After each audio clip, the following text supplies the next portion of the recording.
Alright guys, I'm going to show you a little bit about how to keep your claws looking new and working perfectly. Okay, one of the things that you guys might notice is that the claws might start to get a little loose as they get older. The holes in the grips might start to wallow out a little bit and become a little bit larger, and the rubber on the wires might start to break down a little bit. Might get compressed by constantly being squeezed by the resin. So one thing you can do to fix that is to take the grips apart and get a piece of sandpaper,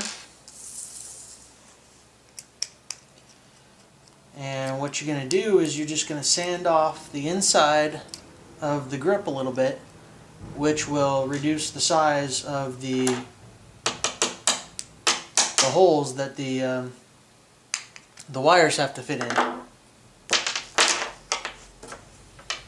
Alright, so you have one half of your grip. You're just going to put the sandpaper down on a flat surface, grab your grip like that, and sand it down. Okay, and it's going to make a little bit of dust, of course. And do that to both sides, a little bit longer than I did, but you don't want to do it too much. If you do it too much, then you're going to have big gaps in your grips, and I don't think that that would be too good. You're just trying to reduce the size of the holes just a little bit. And after that, you can reassemble the grips and put that back together.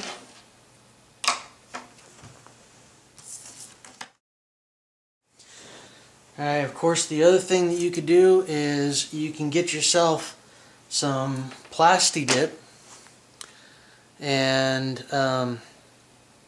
with that, it's pretty easy. It's just a jar of liquid rubber inside, and you just open it up, and you can dip the wire back inside the Plasti Dip. And if it's already bent, which it should be, obviously, then you would probably want to do it like that and hold the claw like this and dip it in like that. But that's the rubber coating that's on the claws, so you could always recoat it or add another layer to the wire. Another tip I've got for you to keep your claws looking new, the metallic powder that I use in the casting process is kind of like a paint, but it's painted on the inside, if you can understand that. So it can be scratched. It can eventually, if you rub the claws a lot, it's possible to rub down the edges, just like with any paint job you might encounter. But one thing I did is I intentionally scratched the surface off of this claw, which you can see the dark spot on it. Okay, one thing that I found is this Martha Stewart's paint. It says Martha Stewart's Craft. It's a multi-surface metallic paint. I don't know if you can see that. The label might make it a little hard.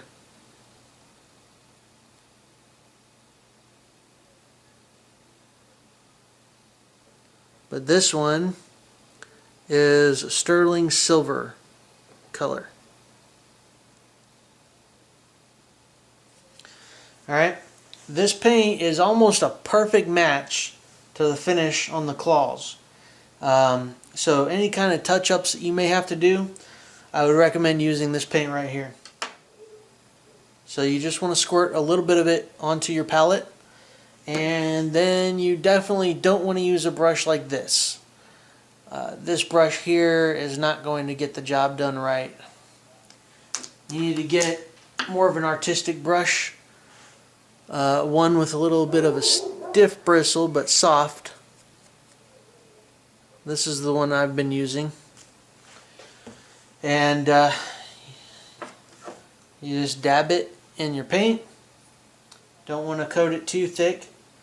You want to do some light coats and just brush it in the direction of the grain, if you want to call it that, so that it blends in with the brushed appearance that you get on from the claw, from the casting process. So you just do that in 2 to 3 coats. For a darker spot like that, it may take 4 coats, maybe 5, and then you won't be able to tell that it's there anymore after you do that. Alright, well, I hope those tips are going to help you guys keep your claws looking great. If you've got any questions, don't hesitate. Feel free to contact me, send me a message, and I'll get back to you guys right away.